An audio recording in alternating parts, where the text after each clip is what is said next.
She was under the ice for 27 minutes. No pulse, no breath. And then, her heart started beating again. I was there, and I still don't fully understand what we saw that day. My name is Tom Kelly, and I'm a 39-year-old medic rescuer stationed in a little town called Cordova, Alaska. I still get chills thinking about that February afternoon in 2007, when the wind howled across the frozen lake and the thermometer read -30. I'll never forget the crack in the ice, the sound that sliced through the white silence, and the second I realized a little girl had vanished beneath that glassy surface. It was the kind of call you train for and hope never to get. Little girl went under the ice. Rescuers on the way. And in that moment, my heart dropped farther than the temperature. By the way, if you're finding this story gripping, go ahead and hit that like button, subscribe, and drop a comment. I'd love to know if you've ever faced a moment when everything hung in the balance. The engines of our snow machine roared as we raced over the frozen wasteland, ropes and medical gear strapped to our backs. I was first on the scene. The white expanse stretched out in every direction, broken only by the dark crack where she had fallen through. Seconds felt like minutes, and minutes like hours. I tightened my grip on the rope, told myself to stay calm, to follow protocol, but inside I could feel my pulse matching the thump of my racing thoughts. What I saw under the ice was a small red mitten drifting in the dim light. No movement, no sign of life, just an eerie stillness that made the cold press in closer. I knelt at the edge, checked for any hint of a pulse, any breath rising in that frozen world. Nothing. I couldn't let her go, I found myself thinking, and without really knowing why, I threw protocol to the wind. I told a young medic beside me, "It's not over on my watch," and I jumped in. The water was liquid ice, and every movement burned through my suit like fire. My lungs screamed, but I kept going until I felt her tiny body in my arms. I hauled her up, laid her on the ice, and watched her ashen face. White as the snow, lips blue, chest still. There was no pulse. There was no breath. I strapped a tube in her mouth, started CPR, delivered adrenaline, over and over. I worked methodically but desperately, each compression a promise I couldn't break. I knew the protocol called for 20 minutes before calling it, but I kept counting past 20, 25. Finally, at 27 minutes, the monitor let out a single high-pitched beep. Her heart was beating again. I sat back on my heels, staring at that little chest rising and falling. "We've got life," someone said, and I felt something inside me crack open. I didn't cry right then. I was too focused, too relieved. But I remember my voice shaking when I said, "You're okay now." In that instant, I realized death isn't always the final word if someone refuses to give up. When she opened her eyes later in the hospital, I stepped back. I couldn't face her. I just stood in the hallway and let the tears come. I had never cried on duty in over 20 years. Her mother found me a week later, wrapped me in a hug so tight I could barely breathe. I was a medic. I was supposed to be the rock. Instead, I was a man changed. From that day on, I stopped thinking of protocol as the ultimate authority. I started teaching, showing fishermen, teachers, and neighbors how to never let go of hope when every sign points to the opposite. I still carry that memory with me every time I see a crack in the ice or hear a call that seems impossible. I don't think the heart alone defines life anymore. I believe life is what you fight for every second until someone gives you a reason to stop. So let me ask you, have you ever refused to let go when everyone else said it was over? Let me know in the comments, because sometimes sharing our own stories is the miracle someone else needs to keep fighting. You know, I grew up in Cordova, Alaska, the kind of place where everybody knows your name and the tides dictate your day. My dad ran a fishing boat and my mom taught 3rd grade, so I learned early that life here moves to the rhythm of the ocean and the seasons. Winters are long and dark, summers feel like they'll never end, and when the wind kicks up off Prince William Sound, you feel it in your bones.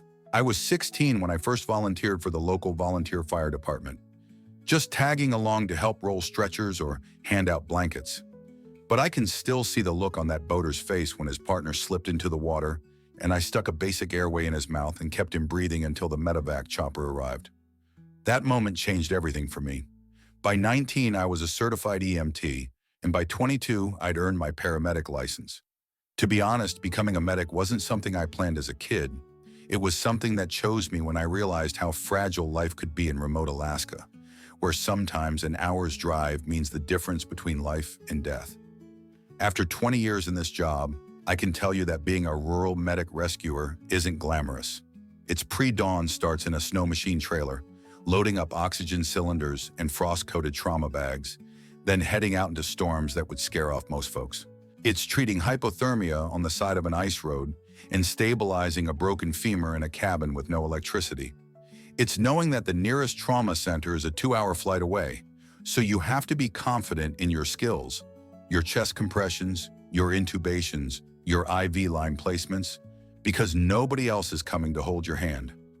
I've spent more nights awake running cardiac protocols on patients with core temperatures barely above freezing than I can count. And you learn to lean on your team, the guy who drives the snow machine, the dispatcher who never sleeps, the volunteer firefighters who show up rain or shine. We're family out here. I've always been practical, maybe a little reserved. I don't do well with small talk. I'd rather talk about airway management or the latest updates to ACLS guidelines, so I keep my head down, my tone measured. But underneath that calm exterior, I feel everything deeply. I've watched people pull through massive trauma, and I've carried the memory of those who didn't make it. I remember the look in their eyes, the way time seemed to slow during a code. And I carry that with me, every shift, every call, every freeze-you-to-the-bone rescue. My standard line is follow protocol, document everything. But over the years, I've learned that sometimes you have to trust your gut too. Because out here, when you're the first on scene, there isn't always a protocol for every situation. That's why I started teaching first aid to fishermen at the docks, to school teachers at the community center, even to church groups and gas station attendants. I wanted people to know that they could be the difference between life and death before we showed up. I wanted them to see that medical intervention isn't just for professionals in big cities. It's for the neighbor next door, the kid who falls through the ice, the dad who slips on an outboard deck and can't move his leg. I tell them, you've got 2 hands, you've got your wits, use them. Because out here, sometimes help is a long way off. And if everyone gives a little effort, more lives get saved. So that's me, Tom Kelly, practical medic, quiet by nature, driven by the knowledge that in rural Alaska, miracles don't just happen. They're made by people who refuse to give up. And to all of you watching, I want you to ask yourself, if you found yourself alone on that ice, who would you want standing over you, refusing to let go? Let me know down below, because your choices matter, and your story could be the one that saves a life. It was February 15th, 2007, and Cordova was buried under nearly a foot of fresh snow. The wind off Prince William Sound felt like needles on exposed skin, and the thermometer dangled perilously at -30 degrees. I remember sliding into my insulated boots before dawn, pulling on my layers and double-checking my gear. Oxygen cylinders, intubation kit, thermal blankets.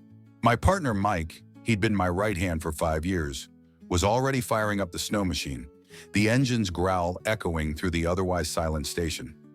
Our dispatcher, Linda, came over the radio with that clipped tone that meant business. Tom, we've got a code 3 on Frozen Lake Road. Little girl through the ice. Rescue team en route. ETA 2 minutes. In that moment, everything went still. I glanced at Mike and saw that same mix of adrenaline and dread I felt in my gut. We loaded our gear into the sled, strapped it down, and launched across the hard-packed trail. Snow sprayed behind us as we cut through the fog of breath and frost. We passed the fishing boats tied to docks, half submerged in ice, and the rows of cabins blinded by drifts.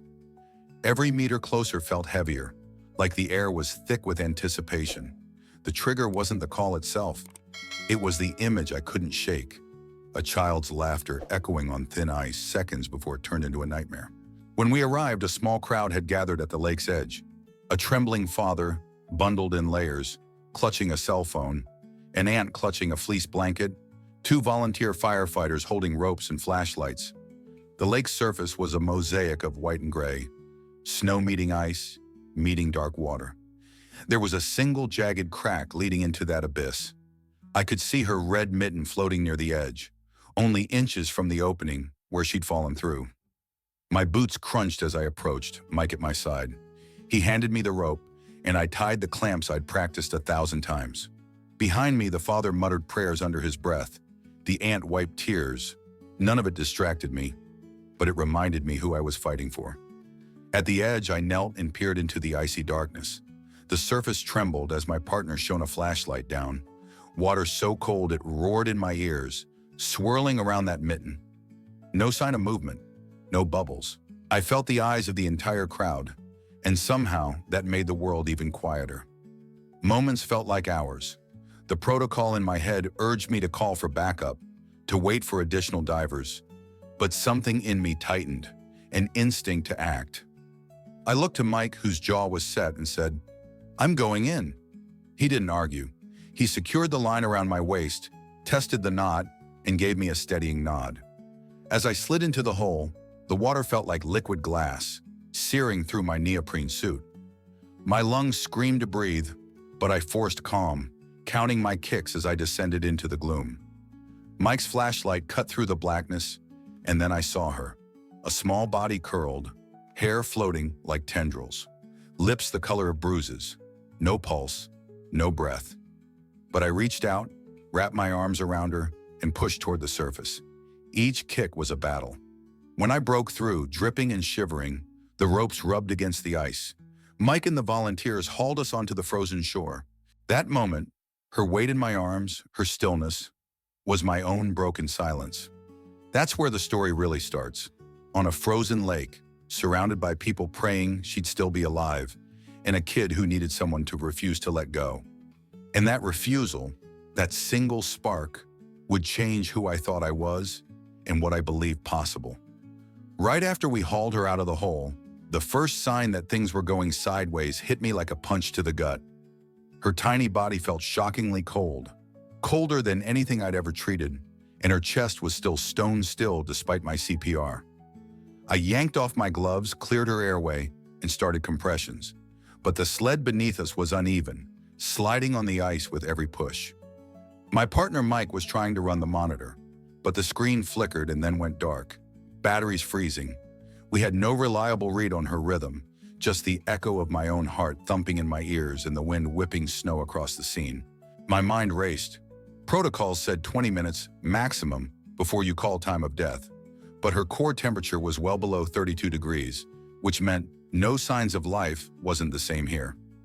I barked over to Mike, "Keep suction ready, intubate when you can." He nodded, teeth chattering. But when he tried to place the tube, the scope froze up, frosting over like a windshield on Christmas morning. Every tool we pulled out was turning to ice in our hands. That's when the first real dilemma hit me. Do we keep going with half-frozen equipment, risking mistakes, or do we pull back, stabilize what we can, and wait for backup divers who were still miles away? Snow was piling on our gear faster than we could brush it off, sticking to tubes and lines. My gloves were soaked through, numbing my fingers, so I ripped them off and started working with bare hands. I knew the risks: exposure, frost nip, even frostbite. But I couldn't let go of her just because the environment was against us. I looked at her face so pale it blended into the ice, and I thought, she's already been in the water too long. If I stop now, I'll never forgive myself. Meanwhile, the small crowd on the shore was growing restless. The father paced, mouthing prayers. The aunt tried to keep the volunteers focused, but some of them were shaking so badly they could barely hold a rope. The storm was picking up, and flakes were turning the air white. I could feel the adrenaline in my veins, the pure drive to push through every barrier. But adrenaline has a limit, and soon my shoulders started to ache like I'd been lifting weights. My breaths came in ragged gasps. CPR at this intensity is brutal even under perfect conditions. At minute 15, I felt a tap on my shoulder. Our dispatcher, Linda, broadcast over the radio that medevac was 10 minutes out but unable to land on the frozen lake due to wind gusts. That should have been good news, but instead it pressed on me like a weight. Every second without professional backup was one more nail in her coffin. I had to decide: double down on manual resuscitation and keep her here, or load her onto the sled and sprint to the road, knowing the jostling could undo everything I'd done so far. I glanced at Mike, whose face was pale under his hood. He mouthed, "What now?" My gut told me to stay. I didn't trust the uneven run to the road, so I made the call. We stay. We keep going. I sank back into compressions, every push sending a shock through my arms, my core, my willpower. I told myself the second wind would come, that I could fight through exhaustion, but reality was setting in. Minutes were slipping away, and the line between hope and protocol was blurring. That's when the real test began, not just of technique, but of belief. Every part of my training said to follow the timeline. Every fiber of my humanity said to keep fighting for a child who couldn't fight for herself. I steadied my breathing, focused on the rhythm of my hands against her chest, and whispered to the universe, "Not today." Because in that storm, with our equipment failing and time turning against us, the toughest battle wasn't against the ice. It was against the part of us that accepts done. And I wasn't ready to give in. I remember the moment it all came to a head like it was yesterday, even though my body wanted to forget the ache in my arms and the cold seeping into my bones. I'd been pushing on her chest for what felt like an eternity. 27 minutes of compressions, adrenaline pushes, mouth-to-mask breaths, and every time I thought I was done, I'd whisper to myself, "Not today." The wind had picked up into a whiteout, and I could barely see Mike's outline at the edge of the hole, flashlight beam darting across the ice like a spotlight in a dark theater. My gloves were gone, my hands so numb I could barely feel the ridge of her sternum under my palms. But I kept going, counting out loud in a rough monotone. 1, 2, 3. I glanced down at the monitor every few seconds, praying for a flat line to turn into something, anything other than oblivion. At minute 26, the beeps had stopped. The silence was deeper than the void under the ice. I held my breath, pressing harder, feeling every ligament protest, my lungs screaming to draw air. I thought of Emma. Though I didn't know her name yet, I thought of her as a little spark buried beneath that frozen surface. Man, it was crazy, but I pictured her blinking up at me, finding her way back. On my 27th compression, the monitor suddenly lit up. A single beep cut through the storm, a high-pitched squeal that sounded like the world exhaling. "Mike!" I gasped between breaths, barely able to speak. "We've got something," he shouted back, voice cracking. "She's back! I'm watching a pulse wave form." My heart slammed in my chest so hard I felt it in my throat. I didn't have time to think. Protocol or no protocol, risk or no risk. I slammed my fist on the ice in a quiet victory, then sank to my knees beside her. I felt her chest rise, a small trembling breath that felt like the first gust of spring wind after the harshest winter. The crowd on the shore erupted in relief, shouts, tears, prayers. But up close, it was just me and that little girl. Eyes fluttered closed again, as if the effort of returning to life was too much. Mike called out vitals. They were shaky but real. I cleared her airway one more time, then climbed back on my feet, hands shaking so badly I could barely get the tube connected to the oxygen. "Hang on, kid," I whispered, voice thick. "You're not done yet." And for the first time that day, I let myself feel it. All the tension, the dread, the relief, rolling through me in a wave so strong I nearly lost my balance. We loaded her onto the sled, adrenaline still coursing through my veins though the storm had hardly eased. Volunteers draped a blanket over her, and Mike sprayed the tubing with anti-icing spray while I radioed for an update on medevac. My voice didn't sound like mine. It was higher, raw. I could feel tears freezing on my cheeks. I realized I'd been holding my breath since we found her. Now I let it out in a long, shuddering exhale. That moment, when death was staring us in the face and then blinked, it rewrote everything I believed. For 20 years, I trusted protocols, checklists, timelines. But in that instant, I learned that magic isn't outside medicine. It lives in the refusal to give in the faith you graft onto someone else's heart with your own two hands. Watching her chest rise and fall, I understood that medicine isn't just a science. It's an act of will, a promise you make to the living. To this day, that beep still echoes in my mind. It reminds me that miracles are real, but they're not random. They're built on grit, sweat, and the stubborn belief that no isn't final. And if you ever find yourself on the edge, Whether it's ice or a hospital bed or any place where hope feels distant, remember that sometimes the greatest medicine is simply refusing to let go. By the time the medevac helicopter finally touched down on the frozen clearing, Emma's breathing had stabilized enough for us to move her safely. I watched as the flight crew secured her to the stretcher, her chest rising and falling with each gentle intake of oxygen. The storm had eased into a quiet flurry of snowflakes, and for a moment, the world felt serene, a sharp contrast to the chaos of the past hour. I climbed into the back of the chopper with her, keeping one hand on her small shoulder, and as the rotors lifted us into the pale afternoon sky, I could see Cordova's shoreline recede beneath a blanket of white. Emma's mother met us at the hospital entrance, eyes wide with relief and disbelief, and wrapped her arms around her daughter as if she'd never let go. I stood back, letting them have their moment, but this time I didn't hide my tears. I let them fall freely onto my parka as I whispered, "You did it, kid."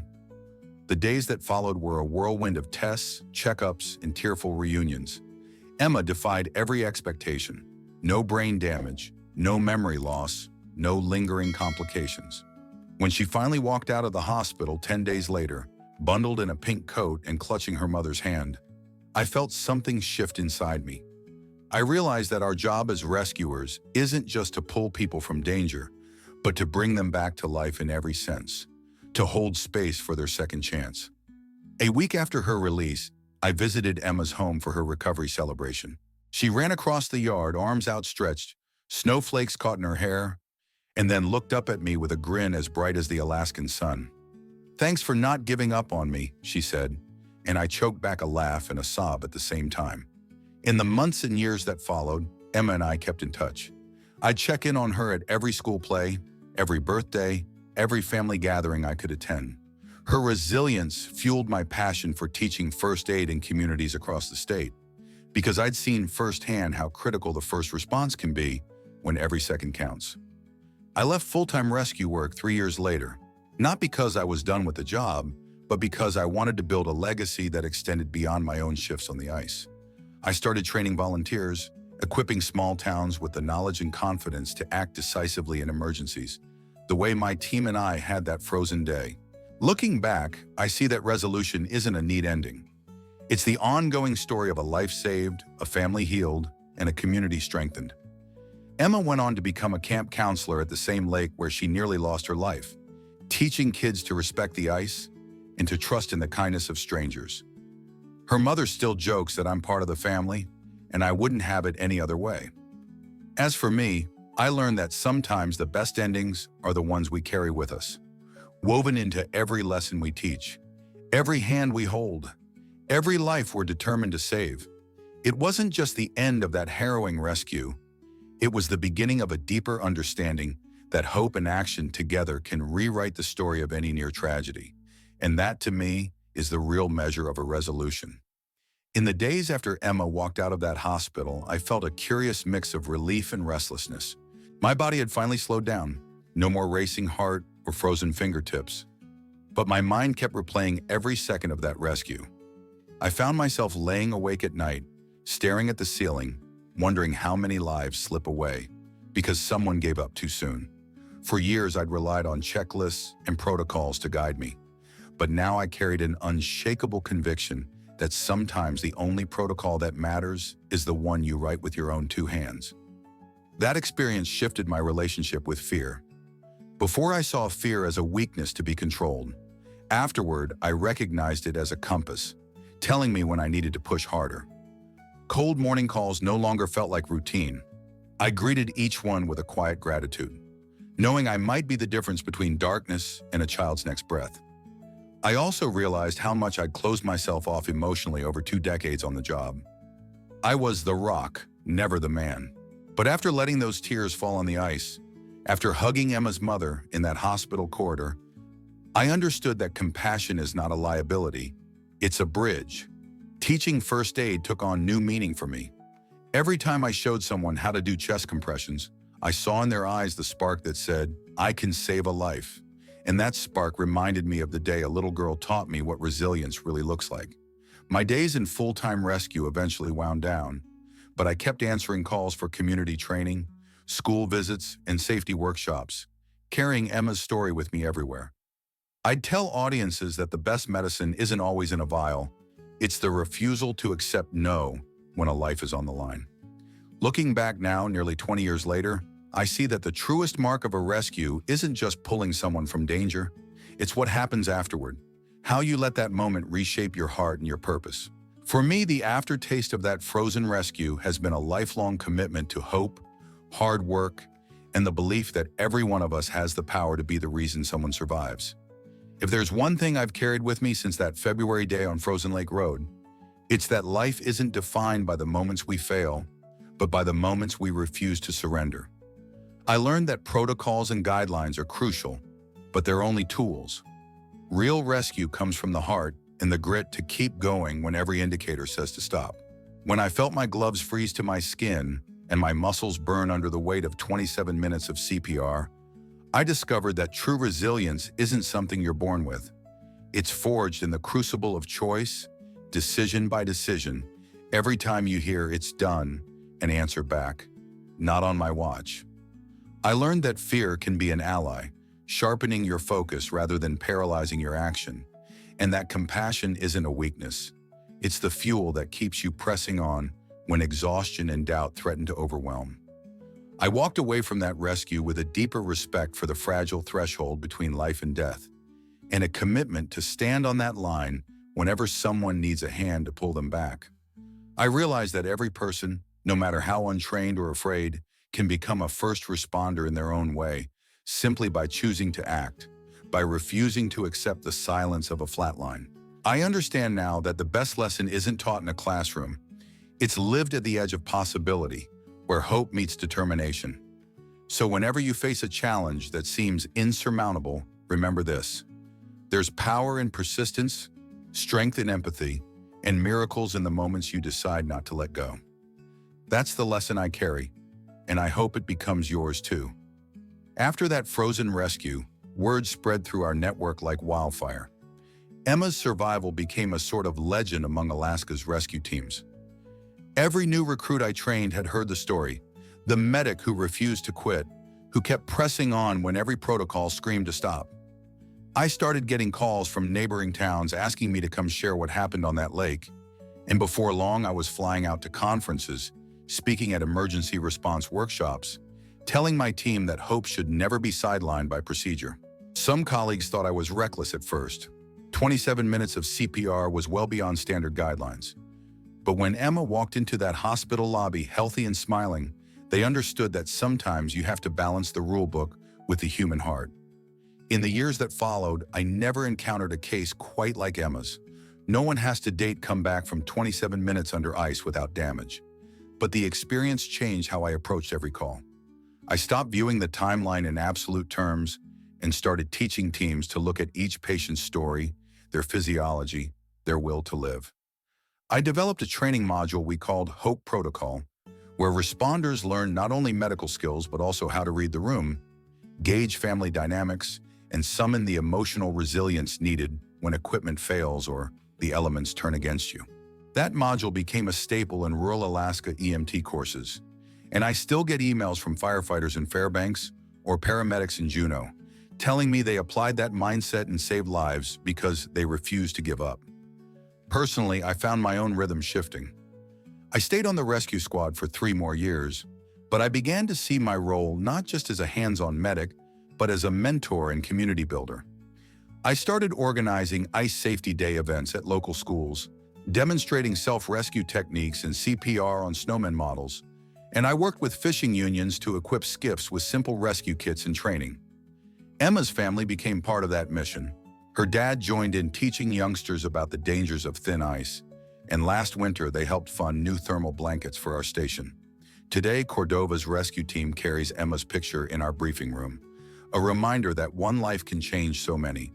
And while I haven't faced another crisis quite like hers, every time I suit up for a call, I feel that same spark of determination. I know that no matter how dire the situation, the ripples of one rescue can spread far beyond the frozen lake, shaping policies, forging connections, and lighting a path for every responder who follows. Emma's story isn't just a legend. It's a living testament to what can happen when we refuse to surrender. Here we are at the edge of the story, and I want you to carry it with you long after you click away. You've seen how a single choice, 27 minutes of relentless CPR on a frozen lake, can rewrite the fate of a life and reshape a whole community's approach to rescue. I've shared how Emma's heartbeat returned against all odds, how that moment pulled me out of protocol-bound practice and into something more human, more urgent. But this isn't just my story. It's a mirror for all of us who face decisions where hope and fear collide. Think about the challenges in your own life. Maybe it's a relationship you're ready to let go of, a dream you're tempted to abandon, or a moment when the safe choice seems like giving up. What if you push just a little longer? What if you refuse to accept done? As you leave this video, I want you to ask yourself, in the darkest, coldest moment, would you fight past every rule and expectation to give someone one more chance? Or would you step back when everyone else said it was over? Feel free to share below your story, your hesitation, your triumph, because sometimes reading about someone else's moment of refusal is the spark that helps us find our own courage. So tell me, have you ever stayed in the fight when every protocol told you to quit? And how did it change you? Let's talk about it.